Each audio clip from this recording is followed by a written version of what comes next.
ওম নমঃ শিবায়। ওম নমঃ শিবায়। বন্ধুরা, আজ 14ই জানুয়ারি 29শে পৌষ মঙ্গলবার। আজকের দিনই পালিত হচ্ছে হিন্দুদের প্রিয় উৎসব পৌষ সংক্রান্তি, যাকে আমরা আবার মকর সংক্রান্তিও বলে থাকি। পৌষ মাসের সবথেকে গুরুত্বপূর্ণ দিন এই মকর সংক্রান্তি। হিন্দু শাস্ত্রে সূর্যদেবকে বেশ গুরুত্ব দেওয়া হয়েছে। পৌরাণিক কথা অনুসারে এই দিন থেকেই সূর্যদেবের উত্তরায়ণ শুরু হয়, আর এই সময় থেকেই সূর্যদেব মকর রাশিতে প্রবেশ করেন, অর্থাৎ শনিদেবের ঘরে প্রবেশ করেন সূর্যদেব। বৈদিক শাস্ত্র অনুসারে মকর ও কুম্ভ রাশির অধিপতি হলেন শনিদেব, আর শনিদেব হলেন সূর্যদেবের পুত্র। তাই হিন্দু শাস্ত্রে পিতা ও পুত্রের এই মিলন তিথিকে উৎসব হিসাবে পালন করা হয়। এছাড়াও মহাভারত অনুসারে গঙ্গাপুত্র ভীষ্ম সরসজ্জা ত্যাগ করে মৃত্যুবরণ করেছিলেন এই দিন ও মোক্ষ লাভ করেছিলেন। এছাড়াও মানা হয় মহারাজ ভগীরথ তার পূর্বপুরুষদের মুক্তির জন্য তপস্যা করে এই দিন মা গঙ্গাকে ধরিত্রীতে আনেন। তাই এই দিনটিকে পশ্চিমবঙ্গে গঙ্গাসাগরে আজও এক বিরাট বড় উৎসবের আয়োজন করা হয়ে থাকে, যাকে আমরা গঙ্গাসাগর মেলা বলে অভিহিত করি। বন্ধুরা, আজ মকর সংক্রান্তির দিন অনেকেই ব্রত রেখেছেন ও পূজা অর্চনার ব্যবস্থাও করেছেন। তবে বন্ধুরা, সর্বদা একটা কথা মনে রাখবেন, যে কোনো পূজা করুন না কেন, যদি ব্রত কথা না শোনেন তাহলে পুজো ও ব্রতের সম্পূর্ণ ফল লাভ করা সম্ভব কখনোই নয়। যদি কোনো বন্ধুরা ব্রত পালন নাও করতে পারেন, এই ব্রত কথাটি একবার হলেও শ্রবণ করুন, এতে কিছুটা হলেও পুণ্য অর্জন করতে পারবেন। চলুন বন্ধুরা, শুরু করা যাক মকর সংক্রান্তি বা পৌষ সংক্রান্তির ব্রত কথা। ওম নমঃ শিবায়। ওম নমঃ শিবায়। ওম নম। এক দেশে এক সওদাগর বাস করত। তার একটি কন্যা সন্তান আর 7টি পুত্র সন্তান ছিল। ছেলেদের জন্মানোর আগেই সে তার কন্যা সন্তানের বিবাহ দিয়ে দিয়েছিল। মেয়ের বিয়ে দেওয়ার পর থেকে সওদাগর তার মেয়ের কোনো খোঁজ খবর রাখতে পারেনি। এই জন্য সওদাগরের ছেলেরা শুধুমাত্র তার বোনের কথা শুনেছিল। তাকে দেখার সুযোগ সেই ভাইদের কখনোই হয়নি। কিছুদিন যাওয়ার পর সওদাগর মারা গেলেন। এরপর সওদাগরের ছেলেরা বড় হয়ে বাণিজ্যে বেরোলো।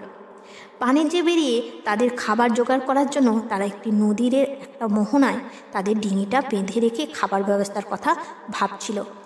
এমন সময় তাদের কাছে একটা গ্রামের লোক হিসাবে পরিচয় দিয়ে একজন ব্যক্তি বললেন, এখানে খাবার মতো কিছুই তোমরা পাবে না, তোমরা আমাদের সঙ্গে আমাদের বাড়িতে চলো, সেখানে আমরা তোমাদের খাবার দাবারের ব্যবস্থা করে দেব, আর তোমরা খাওয়া দাওয়া করে জিরিয়ে আবার এসে ডিঙি ছাড়তে পারবে।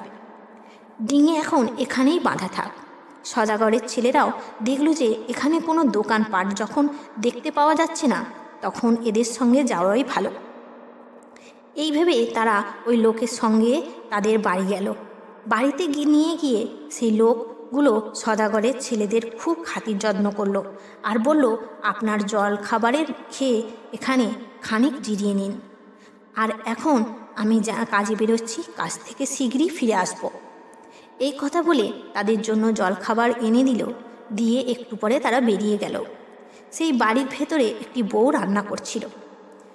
বাড়ির পুরুষরা বেরিয়ে যেতেই সে একবার উঁকি মেরে দেখল যে 7জন সুন্দর ছেলেকে তার স্বামী ও দেওর একটি ফন্দি করে ভুলিয়ে এখানে এনেছে। এদের তারা মেরে ফেলবে। বউটি যখন তাদের কাছে এসে জিজ্ঞাসা করলো, আপনাদের বাড়ি কোথায়? 7 ভাইরা তখন তাদের পরিচয় দিল। বউটি তখন বলল, তোমরা তো দেখছি আমার ভাই, তোমরা এখানে আর এক দণ্ডও থেকো না, পালিয়ে যাও। যারা তোমাদের এখানে নিয়ে এসেছে তারা ডাকাত, ফিরে এসে তোমাদের মেরে ফেলবে আর ডিঙিতে মালপত্র সব নিয়ে নেবে।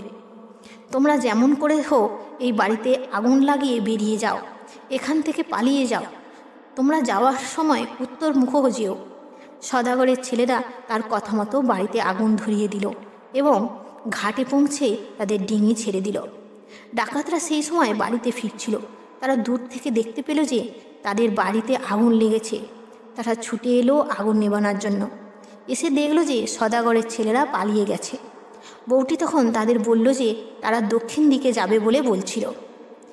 এরপরে ওই 7 সওদাগরের ডিঙা তাদের দেশের ঘাটে এসে পৌঁছালো। সেখানে নেমে তারা দেখল যে তাদের মা সেই ঘাটে কলার পেটো সাজিয়ে জলে ভাসাইয়ে দিচ্ছে। তার মাকে তাদের বোনের সঙ্গে দেখা হওয়ার কথা বলল। অনেক দিন পর মেয়ের খবর পেয়ে মায়ের খুব আনন্দ হলো। তাদের মা তখন মেয়ে, জামাই ও তাদের ভাইকে আনার জন্য নিমন্ত্রণপত্র পাঠালো। চিঠি পেয়ে মেয়ে, স্বামী, দেওর নিয়ে বাপের বাড়িতে পৌঁছালো। সদাগরের 7 ছেলে মিলে বোন, ভগ্নিপতি ও বোন দেওরের খুব খাতির যত্ন করল। তারা তাদের এই ডাকাতি ছেড়ে দিতে জন্য অনুরোধ করলো। তারা ডাকাতি ছেড়ে দিতে রাজি হলো বটে, কিন্তু তারা বলল যে এতদিন তারা যে পাপ করেছে সে পাপ খণ্ডন হবে কেমন করে। তখন 7 সদাগরের মা বললেন, দেখো বাচ্চারা, তোমরা পৌষ সংক্রান্তির ব্রত পালন করো, তাহলে তোমাদের আর পাপ থাকবে না। পৌষ সংক্রান্তি যদি তোমরা ব্রত করতে থাকো তাহলে শনিদেবের কৃপায় তোমাদের মুক্তি অবশ্যই হবে। পৌষ সংক্রান্তির দিন ব্রত করলে যেমন হারানো আত্মীয়দের ফিরে পাওয়া যায়, ঠিক তেমনই গৃহে আসে সুখ, সমৃদ্ধি। এই ব্রত পালনের জন্য দরকার কলার পেটো ডিঙি, গাঁদা ফুল, জোড়া কলা, জোড়া পান, সুপারি, পৈতে, কড়ির ভাঁড় দিয়ে সাজাতে হয় কলার পেটো। ব্রতের বিধান অনুযায়ী মকর সংক্রান্তির দিন ব্রত পালন করে পরের দিন ওই কলার পেটোতে ঘিয়ের প্রদীপ জেলে তা জলে ভাসিয়ে দিতে হয়। আর আজকের দিনে গঙ্গা স্নান সেরে সূর্যদেবের উদ্দেশ্যে অর্ঘ্য নিবেদন করে মহাদেবের উদ্দেশ্যে জল নিবেদন করতে হয়।